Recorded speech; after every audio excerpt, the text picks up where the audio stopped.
So it's inflation week, and inflation is something that is, in my opinion, so hard for students to grasp. Now, it's easier for them to grasp it now because everyone's talking about it and they see inflation.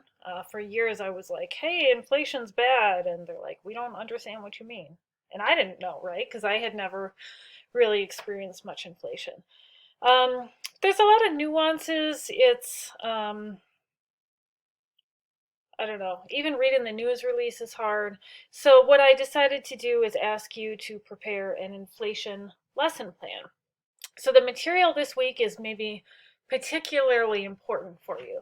So, I would encourage you to reach out if you have any questions whatsoever. I can record extra videos, whatever. But we'll see how this goes. So this week's materials are due Sunday, May 29th at 11:59 p.m. Full disclosure, it is April 26th. Excuse me. And it's also like freezing cold outside. So it's just funny to think you're going to be looking at different inflation numbers in the summer as you do this. So, inflation. It's an increase in the aggregate price level.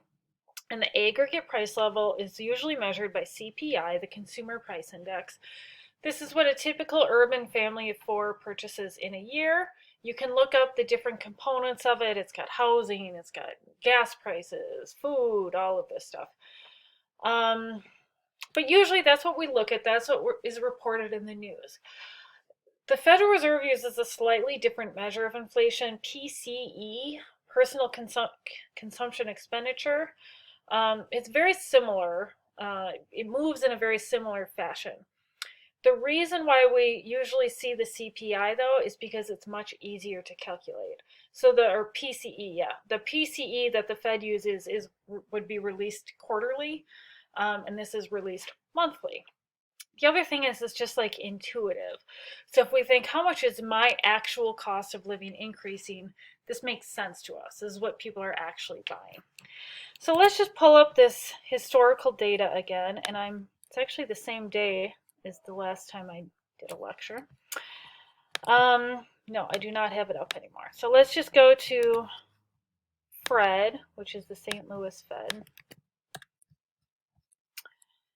And we can see the Consumer Price Index. So again, and I just mentioned this last class, it's a level measure. So in 1983, they decided that's the base year, so you can see it's actually 100 in 1983. And so you can just look, when did we hit 200? Oh, it was in 2006. So prices in 2006 were double what they were in 1983. And where is it today? It's 287. So when that increases, it means prices increase. The inflation rate is the rate of change. So it's the percent change, and let's actually use the percent change from a year ago. So if we're just looking generally over time, we can see that inflation tends to go down when we're in a recession. It tends to go up when we're in an expansion. The last time we had really high inflation like this was in the early 1980s and in the 1970s. This was actually cost push inflation. This was caused by events in the Middle East causing the price of oil to go up. Some can argue there was also demand pull because of spending by the US government.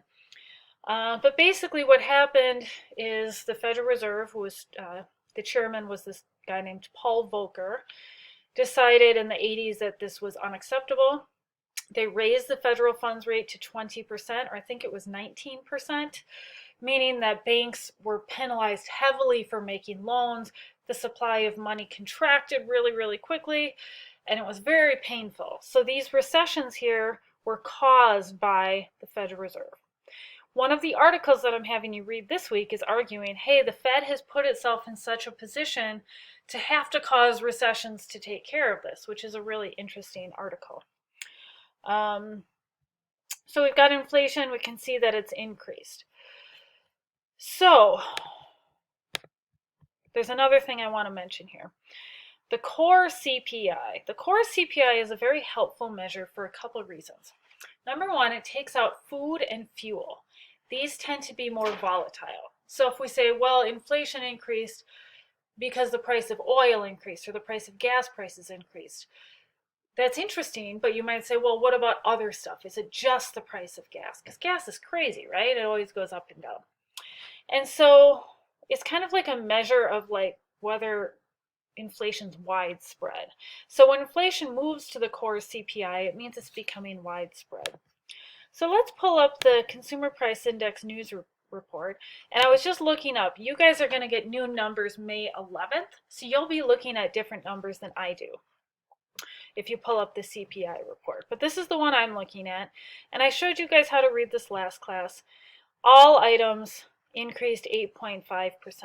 If you look at all items less food and energy, that's 6.5. The Economist article that I've assigned to you is arguing this number is really important because this indicates it's not just cost push inflation, it's demand pull.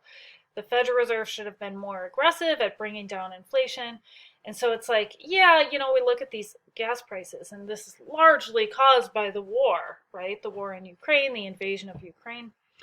But if you actually look at this, there was no war in Ukraine in October and November of 2021. We still saw tremendous increases in the price.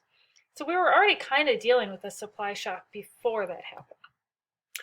Well, let's just back it up. I keep using these terms and I want to tell you what they mean. So there's two types of inflation. This is one of my favorite things that I know. Demand pull inflation is caused by too much spending chasing too few of goods. It's like we've reached potential output. We've produced the maximum we can possibly produce, and people are trying to spend even more than that. So I always tell my students, imagine like we're producing stuff in this classroom. We're at capacity. We can't produce anymore. But all of a sudden, people want more of it. And so they start bidding the price up. Like the demand for these products goes up, but we can't produce more. So that causes inflation to go up. Demand pull inflation, not a huge deal in my opinion.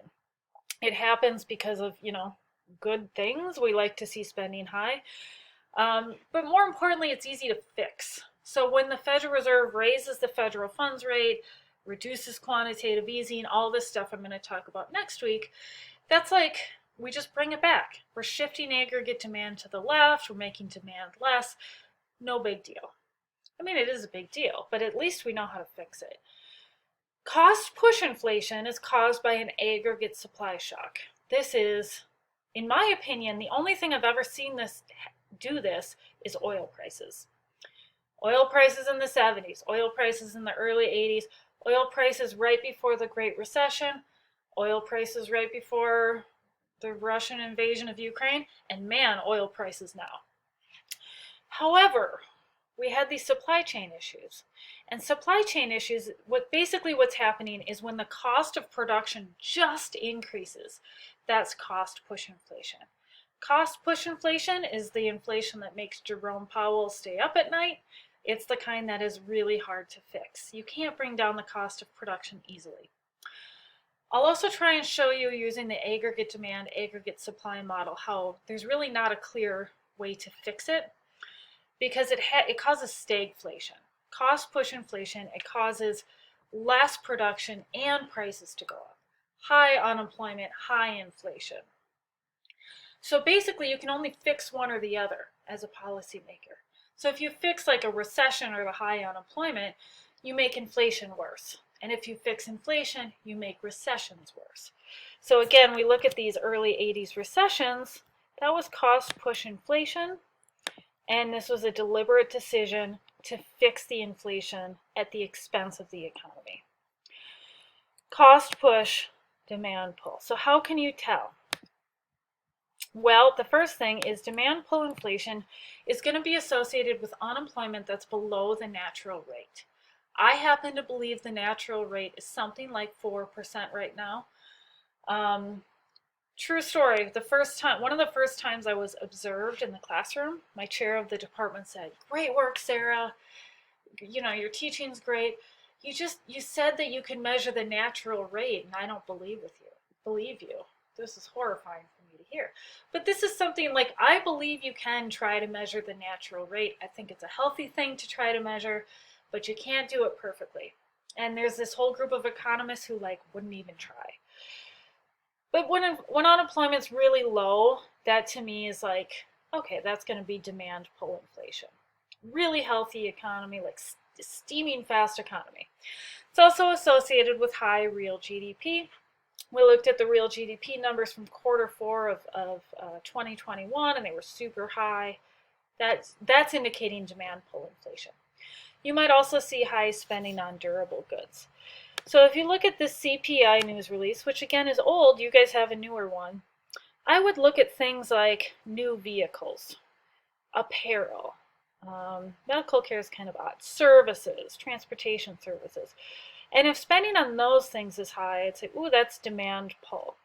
So if you look at actually used cars and trucks, a lot of economists have been looking at this as a measure of demand pull inflation. Those were really, really high at the end of last year. That to me says it's demand pull inflation. Okay, so what about cost push inflation? Again, this is caused by an aggregate supply shock. It's an exogenous shock, I'm supposed to say shock, to something that lots of people use in production. Again, oil shocks is really usually what we're talking about. So how would I see cost push inflation here? Well, I do see it. You look at energy commodities, gasoline, fuel oil, energy services. Crazy high increases in this. Look at the price of oil. It's up 70% over last year. So if I'm looking at a CPI release, that indicates cost push inflation. So if you were to ask me, this is April 26th, what type of inflation do we see in our economy? We see both. We see demand pull, we see cost push. That invasion of Ukraine did not help the situation. It caused a further supply shock. So what I'm going to do here is I'm going to stop. I'm actually going to pick it up another day. But I'm going to describe what's happening in two different models. Aggregate demand, aggregate supply, and the Phillips curve. I am assuming that you guys have seen aggregate demand and aggregate supply, and that you might not have seen the Phillips curve as much. So what I've done is I've posted a video of me teaching the Phillips curve start to finish. It's actually, I recorded that for my intro classes this year. But if you haven't learned aggregate demand, aggregate supply, it's not that big of a deal. I don't think you're going to have a full grasp of this model to be able to teach this well. There's no exams in this class, right?